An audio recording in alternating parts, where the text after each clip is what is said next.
প্রথমে দেখলে যে কেউ মনে করবে নাস্তা তৈরি করে নিলাম।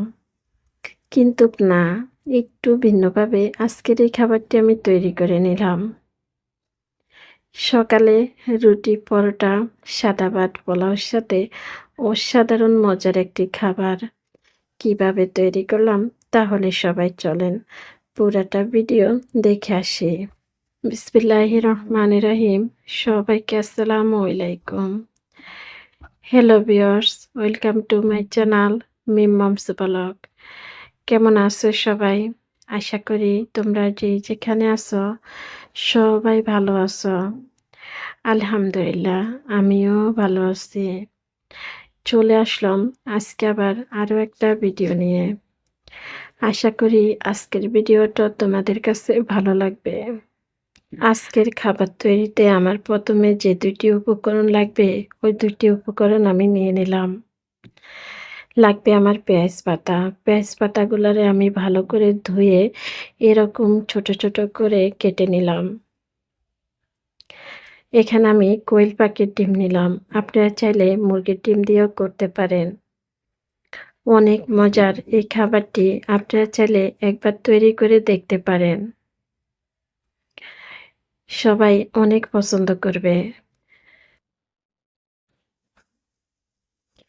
চুলার মধ্যে একটি প্যান বসিয়ে দিয়ে ১ চামচের মতোই তেল দিয়ে দিব। তেল বেশি দিব না। এবার তেলটা গরম করে নিতে হবে। তেলটা ভালো করে গরম হয়ে আসলে আগে থেকে কেটে ধুয়ে রাখা পেঁয়াজ পাতাগুলা তেলের মধ্যে দিয়ে দিব। এবার পেঁয়াজ পাতাগুলা কিছুটা সময় ভেজে নিতে হবে তেলের মধ্যে। এভাবে একবার পেঁয়াজ পাতা রান্না করে দেখতে পারেন। পেঁয়াজ পাতাগুলা ভাজা হয়ে গেছে, এবার নামিয়ে নিব। পেঁয়াজ পাতাগুলা নামিয়ে একটু ঠান্ডা করে নিতে হবে। একটি বাটির মধ্যে সবগুলি কোয়েল পাখির ডিম ভেঙে নিয়ে নিলাম। এবার ডিমের মধ্যে একে একে সবগুলি উপকরণ দিয়ে দিতে হবে।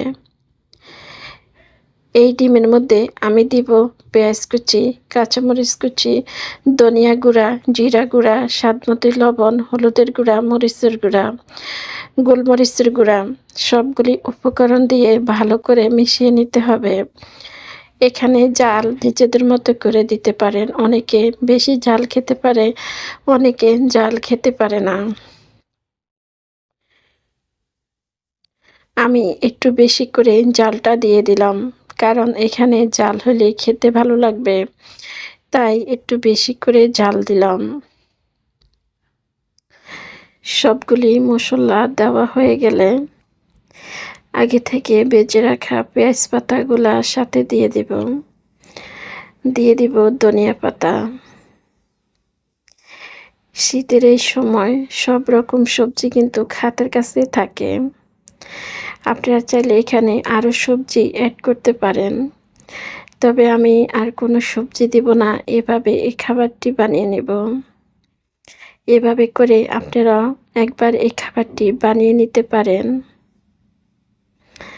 সবাই কিন্তু অনেক পছন্দ করবে। এবার পেঁয়াজ পাতাগুলো দিয়ে একটা চামচ দিয়ে ভালো করে মিশিয়ে নিব। আচ্ছা, আমার ভিডিওটা দেখতে দেখতে তোমরা আমার সাথে এ পর্যন্ত কে কে এসেছো আমি জানি না। তোমরা যারা এসেছো একটা লাইক দিতে ভুলে গেছো, একটা লাইক দিয়ে দাও। আমার ভিডিওগুলো দেখো, এখন পর্যন্ত আমার চ্যানেলটা সাবস্ক্রাইব করোনি, তোমরা চাইলেই আমার চ্যানেলটা সাবস্ক্রাইব করে রাখতে পারো। আমি যখনই যে ভিডিও ছাড়বো তোমাদের কাছে নোটিফিকেশন চলে যাবে। তোমরা তোমাদের সময় সুযোগ বুঝে আমার ভিডিওগুলা দেখে দিতে পারো। তোমরা যারা এই কাজটা করেছো তোমাদেরকে জানাচ্ছি অসংখ্য অসংখ্য ধন্যবাদ। এভাবে প্রতিনিয়ত আমাকে সাপোর্ট করার জন্য, এভাবে আমার পাশে থাকার জন্য। তোমাদের এই সুন্দর সুন্দর কমেন্টের কারণে প্রতিনিয়ত তোমাদের মাঝে কোনো না কোনো কিছু নিয়ে চলে আসি আমি। আশা করি তোমরা সবাই এভাবে আমার পাশে থেকে যাবে। সবার জন্য রইল অনেক, অনেক দোয়া। সবাইকে আবারও জানাচ্ছি অসংখ্য, অসংখ্য ধন্যবাদ। পেঁয়াজ পাতাগুলা ভালো করে মিশানো হয়ে গেলে চুলার মধ্যে আবারও একটি প্যান বসিয়ে দিলাম। দিয়ে দিলাম ২ থেকে ৩ চামচের মতোই তেল। তেলটা এবার ভালো করে গরম করে নিতে হবে। তেল যখন গরম হয়ে আসবে এবার পেঁয়াজ পাতা আর ডিম মিশানো এগুলি আমি প্যানের মধ্যে দিয়ে দিব। দিয়ে একটা চামচ দিয়ে ভালো করে ছড়িয়ে দিতে হবে। ২ থেকে ৩ মিনিট অপেক্ষা করব। ২ থেকে ৩ মিনিট অপেক্ষা করলে এক পাশ হয়ে যাবে। ২ থেকে ৩ মিনিট পরে এক পাশ কিন্তু হয়ে যাবে। এক পাশ আমি উল্টিয়ে দিলাম। মাশাআল্লাহ! দেখতে খুবই সুন্দর একটি কালার হয়েছে। ওই পাশটা এভাবে করে আমি ভেজে নিব। আর ছোট, ছোট করে টুকরা করে নিব।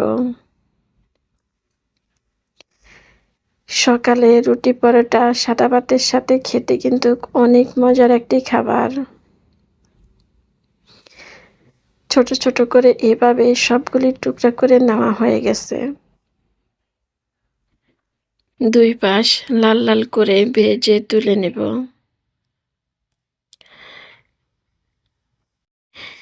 পেঁয়াজ পাতা অনেকে তো অনেকভাবে রান্না করে খেয়ে থাকে। একবার আমার মতো করে তৈরি করে দেখতে পারেন।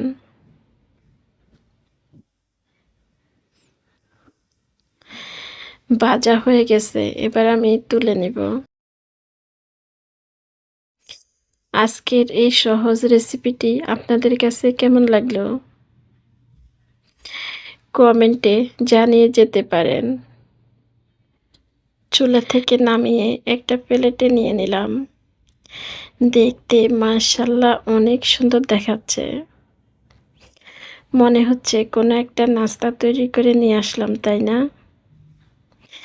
এখন কার, কার খেতে ইচ্ছে করতেছে চলে আসতে পারেন। আজকের এই সহজ রেসিপিটি আপনাদের কাছে কেমন লাগলো?